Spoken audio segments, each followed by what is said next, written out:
이어서 바로 말씀으로 들어가도록 하겠습니다. 오늘 우리가 함께 나눌 말씀은 마가복음 5장 1절부터 20절까지의 말씀입니다.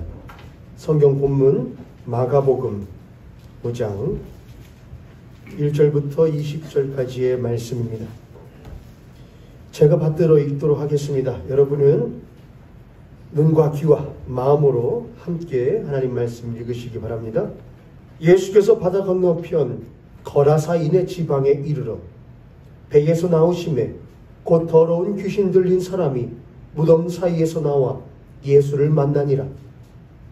그 사람은 무덤 사이에 거처하는데 이제는 아무도 그를 쇠사슬로도 맬 수 없게 되었으니 이는 여러 번 고랑과 쇠사슬에 매였어도 쇠사슬을 끊고 고랑을 깨뜨렸음이로라.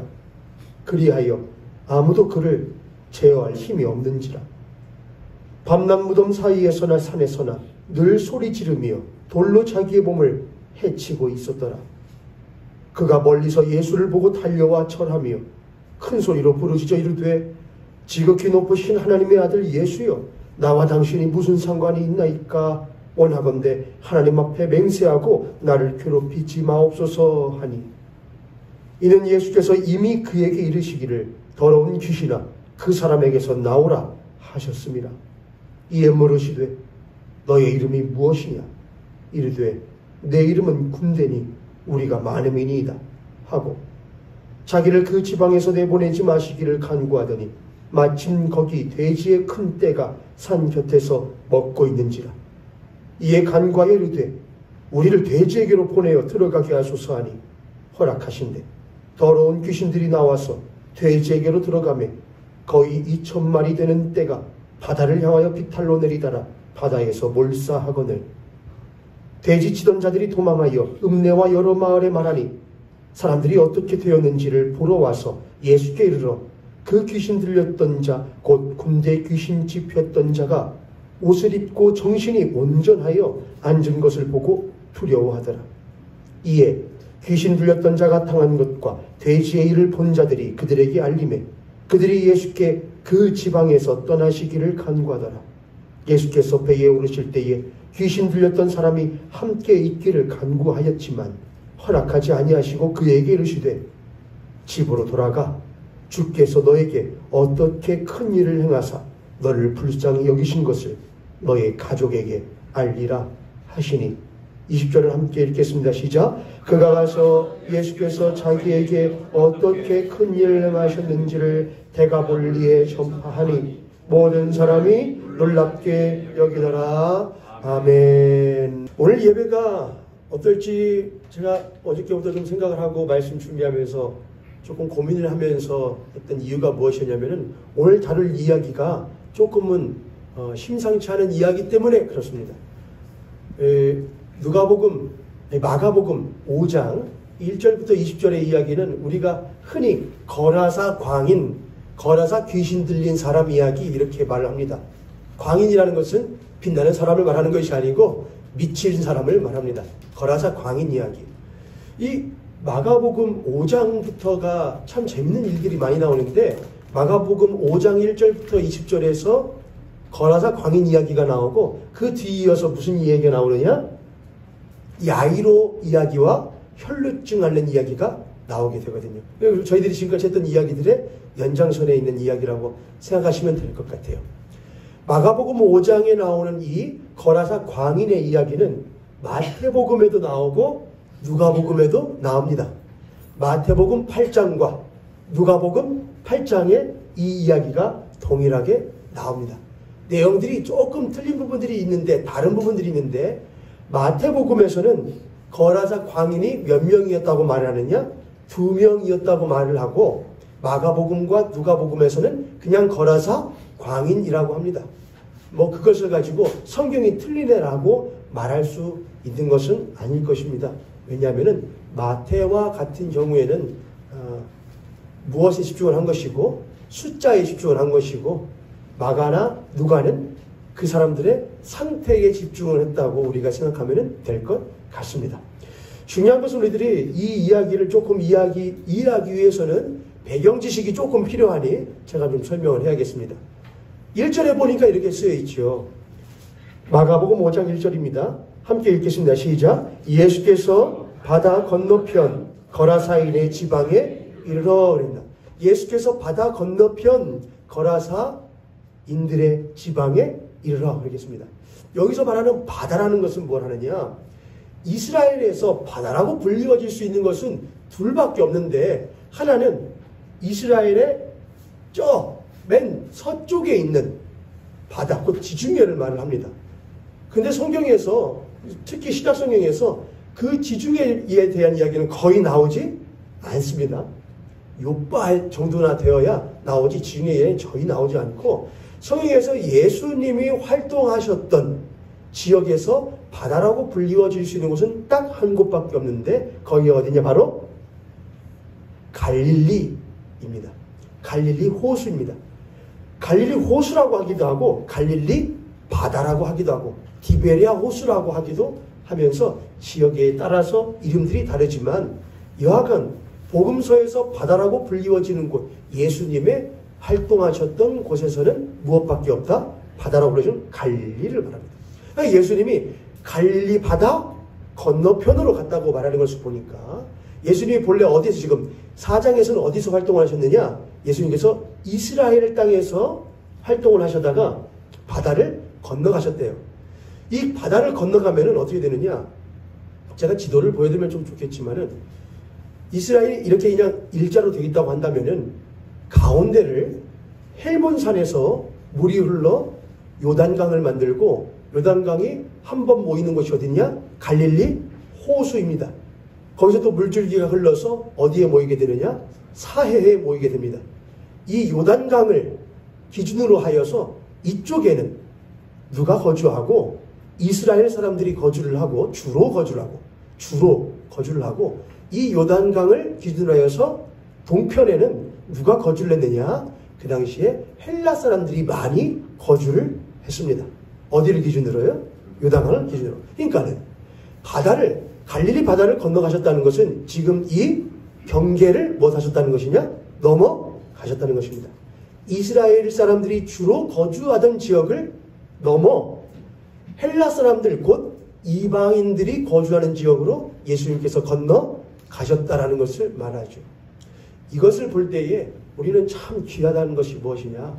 예수님께서 이스라엘들만을 위하여서 못하신 것이 아니었고, 이스라엘 사람들만을 위하여, 이스라엘만을 위하여 이 땅 가운데 오시어 행하신 일들이 아니라, 그는 무엇을 건너셔서 바다를 건너, 경계를 건너, 그 바다 건너편에 있는 이스라엘 사람들이 무엇이라 여기든, 이방인이라 여기든 그들에게도 가셔서 역사하셨다는 것을 우리들이 보게 되죠. 우리들은 무엇이냐? 이방인입니다. 이스라엘 사람들의 입장에서 보자면요, 우리는 외인이었습니다. 그러나 하나님께서는 우리를 외인으로 내버려 두지 아니하시고, 우리 또한 하나님의 귀한 자녀로 삼아주시기를 참 기뻐하셨고, 우리와 같은 죄인들을 위하여 자신의 하나뿐인 독생하신 아들 예수 그리스도를 무얼 건너, 바다를 건너, 거룩하신 하나님의 보좌로부터 경계를 건너 낮고 천한 이 땅으로, 하나님이신 그 몸이 경계를 넘어 친히 무엇이 되시어? 육신이 되시어 경계를 넘어 선을 넘어, 그들은 넘어오지 않았지만 예수께서는 그 선을 넘어 우리들에게 찾아와 주셨던 것입니다. 그분의 찾아와 주심으로, 그분의 건너와 주심으로 오늘 우리가 이 자리에 앉아 있을 수 있게 된 줄로 믿습니다. 예수께서 바다 건너편 거라사인의 지방입니다. 거라사인이라고 했습니다. 거라사라고 했는데, 거라사. 바다 건너서 거라사라고 하는 것은 지역에 보면은 이쪽 편에 요단강을 기준으로 해서 이쪽엔 이스라엘이 주로 살고 이쪽에는 헬라 사람들이 주로 산다고 했는데, 여기를 뭐라고 했냐면은 이 20절에 보면 그렇게 써 있죠. 20절에 그가 가서, 여기서 그라는 것은 귀신 들렸던 사람을 말을 하죠. 그가 가서 예수께서 자기에게 어떻게 큰 일을 행하셨는지를 어디에 전파하니? 데가볼리라고 했습니다. 이 데가볼리가 뭐냐면은 데카폴리스라고 해야 됩니다. 데카폴리스. 데카라는 것은 10이고 폴리스는 여러분 예전에 그리스 또한 로마 시대 때에 도시를 행정구역을 나눴는데 그 행정구역, 작은 행정구역들을 뭐라고 부르느냐? 폴리스라고 말했습니다. 그러니까 말하자면 그냥 도시라고 말하면 될 것 같습니다. 도시들. 그래서 데카폴리스는 10개의 도시들입니다. 로마가 자신의 문화들과 이주민들을 정착시키고 자신들의 사람들을 거기에 못하여서 자신들이 다스리던 통치하던 식민지에 이주시켜서 못하겠던 거냐? 살게 했는데 자신들의 뛰어난 문화와 자신들의 그 로마의 힘을 못하기 위하여서 더 자랑하기 위하여서 10개의 황제의 도시들을 세워놨습니다. 요단강 건너편에 그 10개의 도시가 쭉 있습니다. 거기를 보고 뭐라고 한다고요? 데가볼리라고 합니다. 데가볼리는 그래서 어디에 영향권에 있느냐? 물론 이스라엘도 로마의 영향 아래에 있기는 하지만 여전히 유대교를 가지고 있었기 때문에 로마는 유아 정책에 따라서 그들을 심하게 못하지 않았느냐? 탄압하지 않고 그래 너희들이 너희들의 땅에서 너희들의 종교와 문화를 가지고 살아라. 하지만 전부 다는 아니지만은 그래 그것까지는 못해주마. 인정해주마. 였지만 그 요단강 건너편에 있는 데가볼리는 전혀 그렇지가 않고 거기는 무엇이나 마찬가지인 것이냐? 로마의 땅이나 마찬가지고 로마인 것이나 마찬가지였습니다. 그래서 데가볼리는 무엇이 참 성행했느냐? 요단강 이편에 있는 서편에 있는 이스라엘은 하나님을 예배하는 성전이 있었다고 한다면 이곳에는 그 온갖 그리스의 모든 신들을 제우스와 또한 술의 신과 여러 신들을 섬기는 신전들이 즐비했고 또한 로마의 황제의 신상이 늘 서 있었고 그들을 향하여서 무엇하는 제의 제사 드리는 일들이 늘상 벌어졌던 곳들이 바로 어디느냐? 데가볼리 지역이었습니다. 우리들이 신약 성경을 통하여서 이미 익히 알고 있듯이 그 당시에 신을 섬긴다는 것 또한 신에게 예배드린다는 것은 무엇과 늘 직결되어 있었느냐? 풍요와 쾌락과 만족과 풍성함으로 늘 직결되어 있었습니다. 풍요, 쾌락, 만족. 그래서 그들은 늘 신들을 섬길 때에 그 신들을 못하게 해주어야 만족스럽게 해주어야 그들도 우리를 못하게 해줄 것이다. 만족스럽게 해줄 것이다 라고 하는 신앙을 그들은 가지고 있었습니다.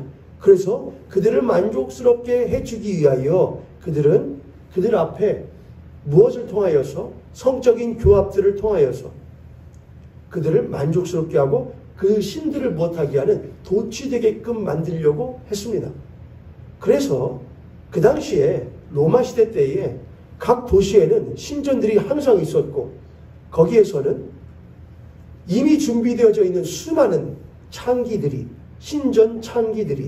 신전 창기입니다. 그러니까 예배하러 온다는 제사드리러 오는 이들과 함께 무엇함으로써 함께 성적 교합을 통하여서 신을 만족시키는 제의 행위 또한 그들은 뭘 또한 제물로 많이 바쳤는데 이스라엘은 뭘 제물로 주로 했죠 여러분? 짐승인데 이스라엘 사람들은 부정하다고 여겨지는 짐승들이 있었는데 어떤 특징이 있었느냐? 무엇한 것? 발굽이 갈라진 것 부정하다. 비늘이 없는 것 부정하다. 여러 가지 이렇게 부정한 것들이 있었습니다. 그래서 이스라엘 사람들은 무엇은 제사물로 삼지 않았느냐? 돼지는 제사물로 삼지 않았습니다. 소, 양, 염소, 비둘기 제사로 할 수 있다. 그러나 무엇은? 돼지는 발굽이 갈라져 있으므로 제사물로 삼지 않는다. 그것은 부정한 것이다. 라고 하여 이스라엘 백성들은 돼지를 튀기보다는 돼지는 무엇을 위하여 치는 것이지 돼지는 다른 용도를 위해서 하는 것이 제사물로 쓰지 않는단 말입니다. 그러나 이 헬라 시대에 있었던 사람들은 무엇을 주로 제사물로 삼았느냐? 돼지를 주로 제사물로 많이 삼았었습니다. 그러니까 그들은 항상 돼지를 통하여서 그래서 나중에 이스라엘이 함락되고 났을 때에 이런 일들이 있습니다. 성전에다가 무엇을 갖다 놓고 성전에서는 하나님께서 허락하신 제사물만 올릴 수 있었는데 거기다가 떡하니 무엇을 갖다 놓고 돼지를 올려놓고 제사를 드린다는 것은 무엇을 말하는 것이느냐? 우리가 믿는 신이 너보다 못하다 크다 이겼다라는 것을 표시하는 것이었죠.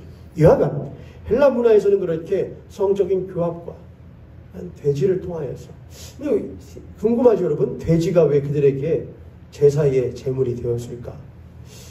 근데 또 그러고 생각해 보면은 우리들도 그런 일들 종종 대한민국에서도 많이 보기도 하죠. 저는 기독교 가정에서 자랐기 때문에 많이 접하지 못했지만 돼지머리, 돼지 코에 박혀있는 지폐들, 저는 그런 거 어쩌다가 보면은 못하고 싶은 충동을 느끼느냐, 저 돼지 코에 있는 저 돈을 못하고 싶다, 빼가고 싶다. 그 궁금하네요. 나중에 그거 어떻게 처리하나요? 돼지 코에 박혀있던 돈은요? 주인이 가져가나요? 아, 그렇군요. 그렇게 하는 거군요. 아무튼 저 돼지 코에 박혀있는 거 배웠다. 돼지 콧구멍이 너무나 조그맣죠. 더 커야 많이 못할 텐데 주인 입장에서는 아쉬운 거죠. 더 커야 더 많은 돈을 쑤셔넣을 텐데요. 빠지지 않게, 헐렁하지 않게. 여하간 돼지라는 것이 우리들이 의미하는 바가 뭐냐면은, 돼지는 뭐죠? 돼지는 살찜입니다. 풍요를 의미를 해요. 풍요로 많이 먹고 풍요롭고 다산하고, 그것이 돼지의 특징이에요. 그걸 좋아한다는 것이죠. 그래서 헬라에 있던 사람들은 그걸 통하여서 자신들의 신을 만족스럽게 하려고 했고, 자신들 또한 그런 삶을 살 수 있기를 추구했었습니다. 그래서 데가볼리의 특징은 무엇이었냐면은 쾌락과 상업과 또한 제사의 도시가 바로 이 데가볼리였습니다. 그런 데가볼리 중에 한 지역이었던 거라사라고 했는데, 여기 거라사인이라고 했는데, 거라사는 사실 데가볼리에서 자면은 갈릴리 호수에서는 저 밑쪽에 있습니다. 거리가 있죠. 그래서 성경학자들은 거라사 바로 옆에 있는 한 지역일 것이라고 생각을 합니다. 그리고 갈릴리 호수에서 그렇게 멀지 않은 곳이었을 거라고 생각을 해요. 그럴 수밖에 없는 게, 성경에 보면은 돼지들 안에 귀신들이 들어가서 돼지떼가 거의 2,000여 마리 정도가 비탈을 따라 무엇으로? 바다로 뛰어 몰사했다고 했거든요. 그러니까는 갈릴리 호수에서 가까이 있는 곳이었을 것이고, 그럴 수밖에 없는 게, 돼지를 몇이나 치려면은 2,000여 마리 정도나 치려면은 무엇할 수밖에 없겠죠. 도시 중앙은 아니었을 것이고 반드시 도시 외곽 쪽이었을 것이에요. 그래서 갈릴리 호수 바로 그 근방에서 돼지를 치고 있던 곳이었을 것이다. 학자들은 그렇게 말을 합니다. 여기까지가 배경 지식이에요. 이제 이해되셨죠, 여러분? 이해되셨어요? 네. 이제 2절입니다. 배에서 나오심에 곧 더러운 귀신 들린 사람이 무덤 사이에서 나와 예수를 만나니라. 거기에 더러운, 여러분이 펜이 있으시면 한번 표기를 해보시고, 더러운, 그 다음에 무덤 사이 또 표기해 보시고요. 3절, 그 사람은 무덤 사이에 거처하는데 이제는 아무도 그를 쇠사슬로도 맬 수 없게 되었으니, 이는 여러 번 고랑과 쇠사슬을 베었어도 쇠사슬을 끊고 고랑을 깨뜨렸음이로라. 그리하여 아무도 그를 제어할 힘이 없느니라. 이렇게 아무도에도 한번 쳐보시죠. 5절에는 밤낮 무덤 사이에서나 산에서나 늘 소리 지르며 돌로 자기의 몸을 해치고 있었더라. 밤낮 무덤 사이에서 소리 지르면 밤낮에도 한번 표기를 해주시는 것도 좋을 것 같아요. 그리고 자기의 몸을 해치고 있더라도 한번 표기를 해보시기 바랍니다. 마가복음에는 없지만은 누가복음이나 마태복음에 보면은 이 사람이 벌거벗은 채로 있었다고 말을 합니다. 그래서 거기에다가 글씨로 쓸 수 있다면 벌거벗음. 예수님이 바다 건너편 거라사인의 지방으로 가셨을 때에 처음 만난 사람이 누구였느냐? 바로 귀신 들린 사람이었다는 것은 지금 이 성경의 기자가 이야기하고자 하는 바가 분명히 있는 것입니다. 사실 4장에서는 무엇이 있었느냐? 예수님이 산에 가셨다는 이야기를 했거든요. 근데 예수님이 산에 가셨다는 것은 무엇을 의미하는 거냐? 단순히 기도하러 가신 것만을 말하는 것이 아니고, 예수 그리스도께서 무엇이시다? 곧 하나님이시며 하나님의 말씀을 받아 우리들에게 오시는 분이시다. 그분의 신적인 권위를 상징하는 것이었어요. 그 신적인 권위를 상징하는 사건 이후에 지금 바다를 건너 어디로 오신 것이냐? 이 데가볼리로 오신 거예요. 데가볼리, 쾌락과 우상과 오로지 풍요와 그것만을 추구하는 곳으로 지금 예수님께서 오셨는데 처음 만난 사람이 누구냐? 바로 귀신 들린 사람이다 이겁니다. 이렇게 할 수 있겠죠. 예수님이 거라사 지역으로 가셨는데, 데가볼리 지역으로 가셨는데 처음 만난 사람, 이거 뭐냐? 그 데가볼리를 지금 무엇하는 것이냐? 대표하는 사람으로서 거라사인 광인을 지금 말하고 있는 겁니다. 예수께서 데가볼리 지역으로 가셨는데 처음 만난 사람이 그 사람이다. 그 사람이 바로 데가볼리를 대표하는 사람이다 이겁니다. 데가볼리를 대표하는 사람, 데가볼리의 상태를 대표하는 사람이 바로 거라사의 귀신 들린 사람이라는 것을 성경이 말해주고 있는 것이죠.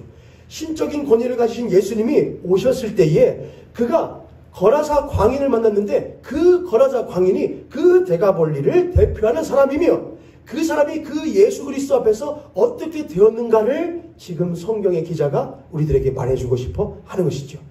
근데 그 귀신 들린 사람의 특징이 어땠느냐? 이 특징은 단지 한 사람의 귀신 들린 사람의 특징을 말하는 것이 아니고 그 데가볼리의 상태를 말하는 것이라고 제가 말씀드렸습니다. 첫 번째 특징이 뭐였냐? 우선 벌거벗음부터 하죠. 벌거벗었는데 그 사람은 벌거벗었음에도 불구하고 못한 줄을 몰랐느냐? 부끄러운 줄을 몰랐습니다. 전라도에서 부끄러운 줄 모른다. 부끄러운 줄 모른다. 부끄러운 줄을 몰라요. 무엇했음에도 불구하고 벌거벗었음에도 불구하고 부끄러운 줄을 몰라요. 우리들이 사람이 염치가 있어야 된다. 부끄러움을 알아야 된다. 수치를 알아야 된다. 이런 말을 많이 하죠, 여러분. 부끄러운 줄을 모르면 무엇이나 마찬가지다. 짐승이나 마찬가지다. 짐승은 아무데나 똥 싸고 오줌 싸고 아무데서나 못하고 아무데서나 교미하고 그래도 그들은 전혀 그에 대한 무엇이 없느냐? 부끄러움이 없다. 그러나 사람은 그렇지 않다. 사람은 부끄러움을 한다. 해야 될 것, 하지 말아야 될 것, 해야 할 시간, 하지 말아야 할 시간, 해야 할 말, 하지 말아야 할 기준이라는 것이 사람에게 있다는 것이죠. 여러분, 이 시간은 무엇 한 시간이냐? 예배하는 시간이거든요. 예배하는 시간. 귀신들의 삶의 특징 중에 하나가 또 뭐냐면, 무엇 가리지 않고, 밤낮 가리지 않고 무엇 하더라? 소리 지르더라. 뭔 상황인지를 잘 몰라요. 우리가 예배하는 시간인데, 전 여러분 이것이 위험한 말이 될 수도 있겠지만은, 저는 위험한 말이 아니라고 생각을 해요. 만약 여러분들이 이걸 위험한 말이라고 여기신다면은, 여러분들이 무디신 것이겠죠. 만약 여러분이 예배를 드리시는데, 이 예배의 시간이 내가 예수를 믿는다고 말함에도 불구하고 이 예배의 시간을 구분치 못한다. 내가 지금 이 시간에 해야 할 일과 하지 말아야 될 일, 내가 해야 할 생각과 하지 말아야 할 생각을 구분하지 못한다면 여러분들은 무엇 하신 것이냐? 하나님 앞에서 부끄러움을 모르는 것입니다. 그럼 그 부끄러움 모르는 것을 어떤 이들이 이렇게 할 수 있겠죠. 아, 내가 몰라서 그랬어. 내가 알지 못해서 그랬어. 내가 정신이 없어서 그랬어. 할 수 있겠지만은 성경 그에서 그렇게 말하지 않습니다. 성경 뭐라고 말하느냐? 성경은 그것이 악한 영들의 장난이라고 성경은 이야기합니다. 요즘 시대는 악한 영들에 대해서 별로 관심이 없는 세대인 것 같기도 해요. 근데 여러분 귀신 이야기 좋아하죠, 여러분? 요즘 귀신 얘기 많이 하거든요. 옛날엔 뭐가 참 유행을 했죠? 옛날엔 전설의 고향. 엄청 많이 무서웠어요. 할머니랑 전설의 고향을 꼭 보고 나면은, 야, 구미호 왜 이렇게 무서운지 몰라요. 화장실을 갈 수가 없어요. 내 다리 내나 너무나 무서워요. 토요일 미스터리 극장은 너무나 무서웠어요. 근데 지금은 한참 뜸하다가 요즘엔 또 많이 이제 신약에 유행을 하거든요. 아이들한테 얘들아 귀신이 있냐? 그랬더니 애들이 귀신은 없대요. 아, 그러냐? 하나님은 있냐? 하나님은 있대요. 성경은 믿냐? 성경은 믿는데요. 근데 성경에 뭐라고 써있는데? 성경에 수도 없이 귀신에 대한 이야기 나오거든요. 사울 귀신 들렸었지. 욥을 시험하기 위해서 누가 왔었지? 마귀가 왔었지. 에베소서 6장 한번 볼까요, 여러분? 에베소서 6장 10절부터 보면 이렇게 쓰여 있습니다. 끝으로 너희가 주 안에서와 그 힘의 능력으로 강건하여지고 무엇의 관계를? 마귀의 관계를 능히 대적하기 위하여 하나님의 전신갑주를 입어라. 우리의 씨름은 눈에 보여지는 혈과 육, 곧 사람 사이에서의 돈의 관계, 뭐의 관계, 감정의 관계, 그런 것을 떠나서 우리의 씨름은, 우리의 상대하는 바는 무엇에 대한 것이냐? 통치자들과 권세들과 이 어둠의 세상 주관자들과 하늘에 있는 악의 영들을 상대함이라. 한번 같이 읽겠습니다. 12절 시작. 우리의 씨름은 혈과 육을 상대하는 것이 아니요 통치자들과 권세들과 이 어둠의 세상 주관자들과 하늘에 있는 악의 영들을 상대함이로라. 사도 바울은 분명하게 이야기합니다. 사도 바울은 헬라 철학에 능통한 사람이었습니다. 그러나 사도 바울은 헬라 철학에 능통한 사람인 동시에 분명하게 있는 것을, 보이지 않지만 역사하는 것을 볼 줄 아는 눈을 가진 사람이었습니다. 그는 무엇이라고 했느냐? 야, 너희들 보기에는 임금이 그냥 임금이어서 저렇게 하는 것 같지? 위정자들이 그냥 위정자들이 저렇게 하는 것 같지? 너희 아비가 그냥 아비여서 그렇게 하는 것 같지? 이성이 그저 그렇게 하니까 그렇게 하는 것 같지? 너는 보지 못하기 때문에 그러는데 나는 보인다는 것이죠. 성경을 그래서 수도 없이 말했다는 것이죠. 예수 그리스도는 말했다는 것이죠. 저 사람은 무엇이 들린 자다. 귀신 들린 자다. 이 이야기는 성도들에게 하는 이야기입니다. 성도들에게 귀신이 역사하느냐 못하느냐 100번도 더 하죠. 오늘 여러분이 예배당 오시기 전에 됐죠. 지금 이 자리에 예배당에 앉아있긴 앉아있지만은 이 시간에도 더러운 사담하기는 일하죠. 부지런히요. 우리가 못한 동안에요. 시원하게 에어컨 바람 쐬면서 그냥 듣고 있는 동안에 더러운 사담하기를 아주 호시탐탐 들으면서 무엇하려고요? 하나님의 말씀이 그 마음밭에 떨어졌으나 무엇이 와서 참새가 와서 톡 앗아가듯이 언제든지 수천 마리고 수만 마리고 더러운 사담하기는 우리들의 심령에 다가와서 하나님의 말씀을 듣지 못하도록 앗아가도록 그렇게 역사하죠. 옆에 손을 같은 손에 무시고 우리 그렇게 한번 축복하고 건면하도록 하겠습니다. 절대로 방심하지 마십시오. 방심하지 마세요. 눈 뜨고 보배입니다. 코배입니다. 옆에 손을 보시고 한번 그렇게 한번 또 확인하겠습니다. 당신 코는 안녕하십니까? 여러분 코는 안녕하셔요? 여러분 코는요? 여러분의 신앙의 코는 안녕하셔요? 눈은 안녕하셔요? 귀는 안녕하셔요? 손은 안녕하셔요? 발은 안녕하셔요? 우리의 눈이 하나님이 보지 말아야 될 것을 마땅히 성도로서 보지 말아야 할 것을 보고 있다면 또한 듣고 있다면 또한 행하고 있다면 우리는 눈 뜨고 못한 자냐? 코베인 자고 봉사고 소경이고 그런 것입니다. 사지 멀쩡해서 앉아있으니까는 나 예수 믿어. 나 교회 다녀. 나 집에 성경책 있어. 나 주일이면 교회 가. 나 언제 세례 받았어. 여러분 그렇다고 할지라도 사단마귀는 뭐라 하냐. 그래. 어이구 잘했네.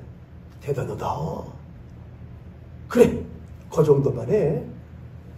사단마귀가 늘 우리에게 말하는 것. 이 정도면 됐지. 내 상황에서 이 정도면 됐지. 지금 내 이 상황에서 이 정도면 됐지. 예수님이 십자가에 못 박힐 때에 손에 뭐 하나 빵 박았더니 이야 이 정도면 되지 않았냐? 그렇게 하셨는가요? 채찍 맞으실 때 야 이 정도면 됐지 않냐? 엉간히 하라 그렇게 하셨는가요? 예수는 그렇게 안 하셨습니다. 근데 그 예수 그리스도의 십자가를 믿는다는 우리들은 뭐라냐? 내가 이 정도면 됐지. 내 상황에서 이 정도 신앙생활하면 됐지. 내가 이 정도 다니면 됐지. 이 정도 믿으면 됐지. 내가 얼만큼 더 하라는 거야. 살기도 바빠. 그게 바로 대가볼리 사람입니다. 대가볼리 사람들은 늘 무엇이 우선이어야 되냐? 돈이 우선이었습니다.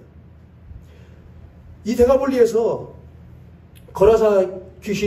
거라사인들에 있었던 귀신의 이름 물어보죠. 너희 이름이 무엇이냐 할 때 얘 이름은 군대입니다. 헬라어로 레기온입니다. 레기온. 그 당시에 군대의 한 군단을 말하는 것인데 군단의 수가 2,000 정도 됩니다. 그렇게 많이 숫자가 있다는 것이죠. 떠나가라. 그럼 나 어디로 가라고 하십시오. 저 돼지떼한테 가게 하십시오. 가라. 하고 돼지떼를 들어가서 돼지떼들이 바다로 들어가서 몰살했다고 했습니다. 근데 여러분 헬라 사람들은 그 당시에 뭘 가지고 제사물을 삼는다고 그랬죠? 돼지를 가지고요. 그럼 그 돼지가 다 먹거리냐? 왜 키워요 여러분? 여러분 이스라엘 사람들도 성전에서 성전 제사물을 못하는 사람들이 있었느냐? 사고 파는 행위가 있었습니다. 그렇죠? 똑같이 헬라 사람들도 돼지를 못하려고 키우냐? 제사물로 팔라고요. 그러니까 그걸 다 뭐 하는 거예요? 돈이에요. 근데 여러분 한 마리도 아니고 20마리도 아니고 2,000마리가 죽었으니 그 돼지떼의 주인은 한 사람은 아니었을 것이고 그 주인들은 어땠을까요 여러분? 뭐 한 거예요? 거라사 저 광인이 귀신이 쫓겨나가서 정상에서 똑바로 됐든 말든 그건 나하고 상관없는 것이고 내 지금 뭐가 위험하다는 겁니다. 내 돈벌이가 위험해. 내 생계가 위험하는 거예요. 이거 팔아야 나오고 사는데 저 남이다 이거예요. 저 그러다 기준에 맨날 벌거벗고 뛰어다니고서는 밤낮 소리 지르고 무덤까지 살면서 걔가 누구의 자식이고 누구의 엄마 아빠고 난 그런 건 모르겠고 그건 남이고 남이 사어떻게 되는 나는 상관없고. 여러분 귀신 들린 사람의 특징이 뭔지 아세요 여러분? 제가 그랬죠. 거라사 사람이 귀신 들린 것이 아니고 이 대가볼리 지역의 전체에 대한 하나의 뭐라고 대표로서 거라사 사람 말하는 거라고요. 그래서 거라사 사람들은 뭐에 귀신 들렸느냐? 나의 귀신 들렸어요. 나. 그래서 나의 귀신에 들린 사람들은 제가 이제 귀신 들렸다고 하니까 진짜 귀신 그럴 수도 있고요. 생각일 수도 있고요. 그런데 그렇게 하는 사람들의 입의 특징이 뭔지 아세요? 말의 특징이 여러분? 저러다 남이사. 이게 입에 붙은 사람들이 있어요. 남이사. 다른 타인에 대해서 남이사. 또한 내일에서 남이사. 내가 알아서 할 테니까 못하지 말어. 상관하지 말어. 여러분 그거는 성경을 볼 때는 절대로 옳은 모습이라고 할 수는 없겠습니다. 그래서 교회는 뭐라고 하느냐? 우리는 남이 아니다. 우리는 한 몸이다. 예수 그리스도 우리는 한 몸이요 형제와 자매요 우리는 거룩한 성도다. 그렇게 합니다. 할렐루야. 할렐루야. 근데 심지어 교회 안에서조차 이 귀신은 절대로 쉬질 않아요. 그래서 이 귀신 장난질에 놀아나는 성도님들이 꼭 교회 사는 일이 무엇이냐? 남이 사예요. 아이 목사님이 사. 아이 장로님이 사. 애들이 사. 뭘 지려고 하지 않느냐? 책임을 지려고 하잖아요. 헌신하려고 하잖아요. 지금 내 것이 피해보는 것이 가장 커요. 이렇게 말을 하죠. 17절에 보니까 16절에 이에 귀신 들렸던 자가 당한 것과 돼지의 일을 그걸 본 자들에게 그들에게 못했더니 알렸어요. 그럼 뭐라 그랬냐? 야 세상에 그런 일이 있냐? 어떻게 그런 일이야? 야 너 완전 내놓은 놈이었잖아. 근데 어떻게 네가 이렇게 변해버렸냐? 누가 이렇게 했냐? 봤어요. 이분이 하셨다고. 그런데 그들이 했던 반응은 이거였죠. 17절에 그들이 예수께 그 지방에서 이 지역에서 이 대가볼리에서 못하시기를 떠나시기를. 왜요? 당신이 있다가는 2,000마리는커녕 20만 마리도 못 잡아라는데 그럼 우리는 못하네. 망하네. 그냥 귀신 들려서도 괜찮으니까는 먹고 살면 되니까 귀신 들린 돼지로 살게 하시오. 내비두시오. 그냥 이렇게 살게 하시오. 무슨 상관입니까? 당신이 우리가 무슨 상관입니까? 그래서 그 귀신 들린 자가 예수님께 와서 납작 엎드려서 했던 말이 무엇입니까? 하나님의 아들이신 예수시여 당신이 나와 무슨 상관인데 왔습니까? 귀신 제자들이 하는 말이 꼭 그거예요. 당신과 내가 무슨 상관인데? 사사기는 성경의 사사기는 그 사사기의 마지막 구절을 이렇게 마무리 짓습니다. 사람들이 각자 자기의 소견에 옳은 대로 행하여 라고 합니다. 그 말을 요즘 말로 바꾸면 이거 말입니다. 사람들이 자기 마음대로 내 생각대로 행하여 라는 말입니다. 내가 한다는데 무슨 상관이야? 이제는 가정에서도 내가 한다는데 아빠가 무슨 상관이야? 내가 그렇게 한다는데 엄마가 무슨 상관이야? 내가 그런데 할아버지 할머니가 무슨 상관이야? 내가 내 몸에 그렇게 한다는데 내가 내 몸에 그린다는데 내가 내 몸에 마음대로 하는데 내가 내 몸에 마신다는데 한다는데 본다는데 누가 무슨 상관이야? 가정에서 학교에서 사회에서 팽배합니다. 심지어 그것이 어디에서까지? 교회 안에서까지요. 아니 내가 그렇게 한다는데 하나님이 무슨 상관입니까? 내가 하나님을 무엇으로 여기지? 돼지떼 그저 못하면 돼지떼 받쳐주면은 나한테 그렇게 풍요로움을 주는 그런 신호로 내가 섬겼지. 내가 언제 당신한테 나를 드린다고 했습니까? 그게 바로 교회 안에도 있는 어떤 자들이냐? 교회 안에도 있는 이방인들이요. 교회 안에도 있는 귀신 들린 사람입니다. 어떤 사람이요? 예배하러 오는데 누구를 위하여 예배하러 와요? 나를 위하여. 하나님 나 잘 돼야 돼요. 하나님 나 더 잘 돼야 돼요. 나 지금 부족해요. 하나님 뭐예요? 내가 잘 돼야 돼요. 그래서 그런 사람들은 내가 잘 안 되면 누굴 탓하느냐? 하나님을 탓해요. 이게 뭐예요? 왜 이렇게 해요? 기독교의 예배는 그런 데가 아닙니다. 그렇기 때문에 여러분들이 만약 빨리 결단을 하셔야 돼요. 내가 더 이상 이 자리에 있다가는 내 풍요로움과 쾌락과 만족을 보장받을 수 없겠다라는 생각이 드시면은 하루빨리 뭘 하시느냐? 더 이상 여러분 스스로를 고통스럽게 하지 마세요. 대가 멀리 사람들처럼 하세요. 예수시여, 이 지방에서 못해서 떠나주십시오라고 하세요. 그냥 그렇게 하고 여러분 뜻대로 마음대로 사세요. 로마서에 있는 것처럼요. 그들의 모든 더러움과 그들의 추악한 가운데서 마음대로 살려가니까 하나님께서 그들을 못하여 두사? 내버려 두사예요. 나 살 테니까 내버려 두시오. 하나님이 야, 안 돼. 내가 내버려 둬요. 나만 별 때. 안 돼. 하나님이 끝까지 붙을 것 같으세요, 여러분? 하나님이 오래 참으신다고 그랬지 끝까지 참으신다고 그랬네? 사랑하는 모욕기 성도님들, 신앙생활은 심신수양이 아닙니다. 신앙생활은 영적인 전투입니다. 우리가 거듭났다고 하는 것은 우리의 주인이 바뀌었다는 것입니다.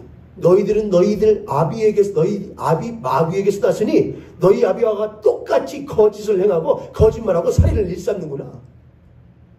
우리가 전에는 그와 같았으나 우리가 전에는 그렇게 무엇한 자였으나 죽은 자들이었으나 이제는 아니다 그랬거든요. 이제는 우리들의 주인이 바뀌었다 그랬거든요. 이제는 우리들의 아비 마귀와 같이 그들을 쫓아 그들이 생각하는 바대로 그들이 말하는 바대로 그렇게 내 뜻대로 내 마음대로 하나님도 알아보지 못하고 아나무인인 사람으로 살았으나 이제는 아니다 이겁니다. 이제는 하나님이 계시다 이겁니다. 그분이 계심을 내가 안다 이겁니다. 내가 그래서 그 뜻대로 살아가지 않을 수가 없음을 내가 안다 이겁니다. 그것이 거듭난 그리스도인의 삶입니다. 할렐루야. 할렐루야. 저희 아내가 그래요. 저한테 당신은 결혼하기 전에 이 사람은 정의로운 사람이기도 하고 아주 건조도 있겠다. 건조가 나쁜 말이긴 하지만 깡따구도 있겠다. 이 사람은 무서운 게 별로 없겠다. 근데 그게 좋은 게 아니에요, 여러분. 그래서 이 사람이 그래요. 그런데 만약 그렇게만 했다면은 당신하고 결혼? 내가 생각을 했을 거라고. 근데 결혼해서 또 이게 생각해 지내보니까 노원준이라는 사람은 누구 무서워할 줄 안다고.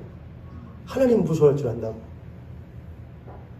여러분 그건 참 중요해요. 그리스도인들에게. 세상 무서운 것 없는 사람들 많아요. 근데 세상 하나 무서운 것 없어도 우리는 누구 앞에서는 두려움을 느끼느냐? 거룩하신 하나님 앞에서는 두려움을 느껴요. 우리는 그렇게 주인이 바뀐 거듭난 그리스도로 살아가면서 우리는 그 하나님을 쫓아서 사는데 그럼 옛 주인이 우리를 그냥 내버려 두느냐? 옛 주인은 끊임없이 우리를 유혹합니다. 옛날이 좋지 않았어? 어때? 믿고 나니까 좋아? 부자 됐어? 만족해졌어? 더 나아졌어? 꿈이 이루어졌어? 집이 더 넓어졌어? 차가 더 커졌어? 어떻게? 옷이 더 바뀌었어? 어떻게? 노후가 보장되어졌어? 안 되지? 그러면은 얼른 못해. 다시 여기로 전향해. 넘어와. 고생하지 말고. 라는 말을 수도 없이 확인합니다. 우리 내면에서 예수 그리스도를 따르는 삶 가운데서 우리는 끊임없이 그 이야기를 듣습니다. 내가 지금 잘 가고 있는 건가? 그분은 살아계신가? 살아계신 하나님 우리를 긍휼히 여겨 주시옵소서. 우리를 도와주시옵소서. 끊임없이 나를 못하려고 하는 다시 그 옛 사람으로 옛 주인에게로 돌아가 다시 한번 그 더러운 시궁창에서 굴려먹게 하려고 하는 그 악한 사담하게 괴계로부터 우리를 보호하여 주시옵소서. 할렐루야. 그게 우리의 기도의 제목이 되는 거예요. 그냥 우리는 기도하지 않아요. 너무나 방심하며 살아요. 괜찮은 줄 알아요. 그냥 아침에 한번 성경 읽어 들으면 끝인 줄 알아요. 어쩌다가 살다가 한번 문득 성경 말씀 떠오르면 끝인 줄 알아요. 마귀는 그렇게 할까요? 마귀도 아침에 한번 야 너희들 오늘 하루도 살 때 예수님 생각하지 말고 살아. 아침 한번 하고 점심때쯤 돼가지고 점심이다. 야 하나님 생각 안 하고 있지? 잘 하고 있지? 저녁에 만나자. 저녁에 자기 전에 야 기도하지 말고 자. 그렇게 할까요? 24시간이요. 그래서 사도 바울은 이렇게 하죠. 마귀에게 뭘 주지 말아라. 틈을 주지 말아라 그럽니다. 틈을 주지 말아라.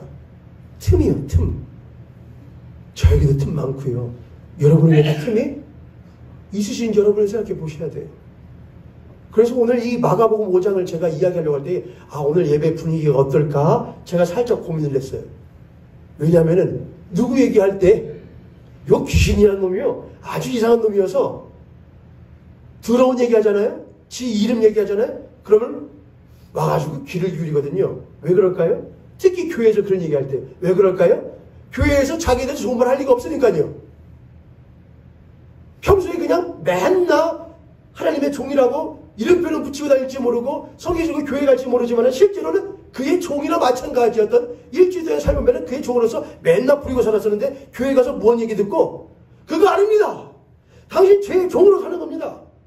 거라사의 광야를 귀신인 사람을 예수께서 쫓아내 주셨습니다. 라는 말 들으면은 그 가운데 이 중에 어떤 사람이라도 내가 바로 거라사의 광야였네. 내가 바로 내가 볼기에 그런 사람이었네. 내가 오직 성공과 쾌락과 만족만을 위하여 살아가던 사람이었네. 주 예수의 나를 불쌍히 여주시옵소서. 나도 자유케 하여 주시옵소서. 한 배라도 돌아갈까? 전쟁 근거하여 지금도 호시탐 담아가지고 방해하진 않을까? 제가 걱정이 됐거든요. 아니나 다를까? 아니나 다를까? 옆에 성도님 보시고 앞뒤 눈 보시고 눈을 한번 똑바로 보시고 우리 한번 그렇게 물어보도록 하겠습니다. 제 눈이 정신 똑바로 차린 눈인가요? 아닌가요? 여러분의 눈을 보여주세요. 성도님 제 눈이 정신 똑바로 차린 눈인가요? 아니에요. 거라산 내가 언제 벌거벗기를 했어? 내가 뛰어다니기 했어? 내가 소리 지르기 했어? 아니에요.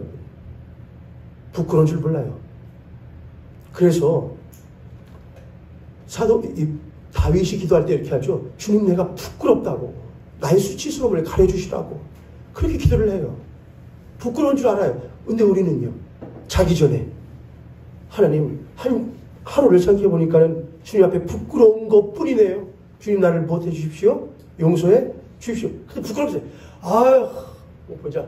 오늘도 아침 점심 저녁 다 먹었고 애들 뭐 큰 문제 없었고 돈도 뭐 크게 뭐 빵꾸난 데 없었고 자자. 부끄러움이 없어요.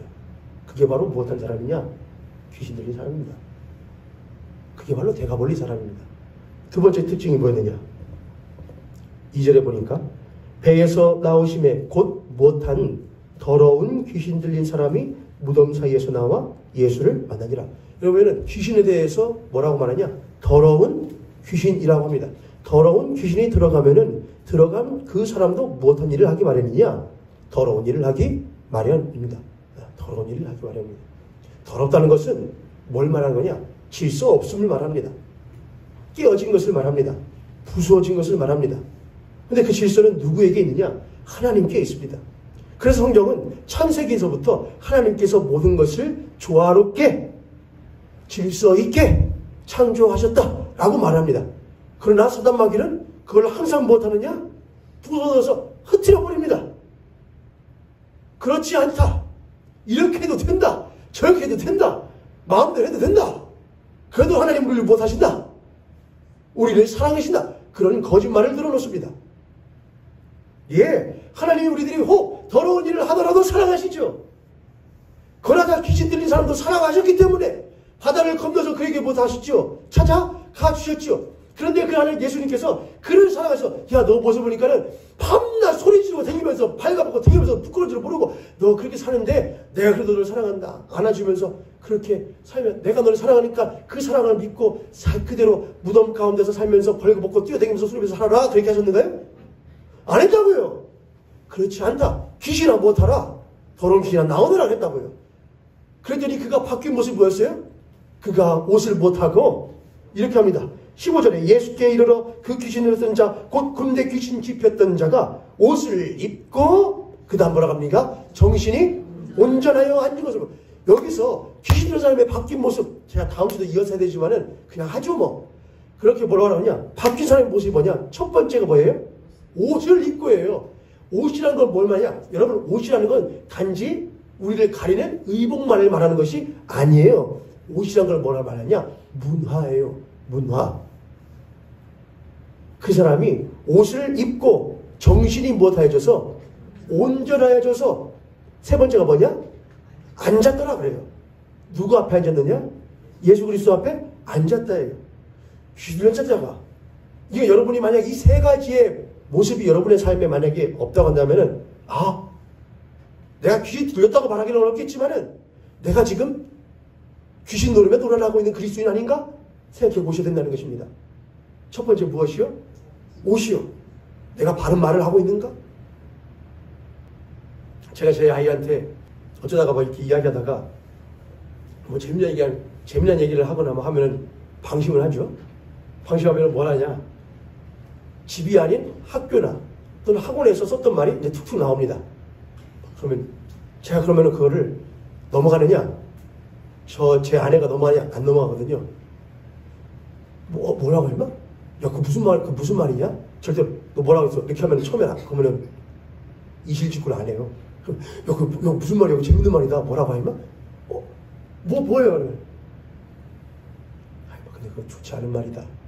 너 내가 보니까, 아빠가 보니까, 너 유튜브에 보여주는 거 보여주거든요. 유튜브에 그거, 그리고 너 그 책 애들한테 인기 많은 책이거든요. 근데 제가 여기서 말을 하면은 조금 위험하잖아요. 다른 그러니까 위험한 게 아니라 인기 있는 책이에요. 애들 되게 좋아해요. 있습니다. 4글자인데 초성으로만 하면 히읗 미음이라는 책이 있습니다. 근데 그런 책이 있는데 제가 한번 봤거든요. 아빠 이 재밌어 하면 읽어보래 저한테. 전혀 안 읽고 싶은데 꼭 읽으라고. 특징 재밌네. 근데 바르지가 않네.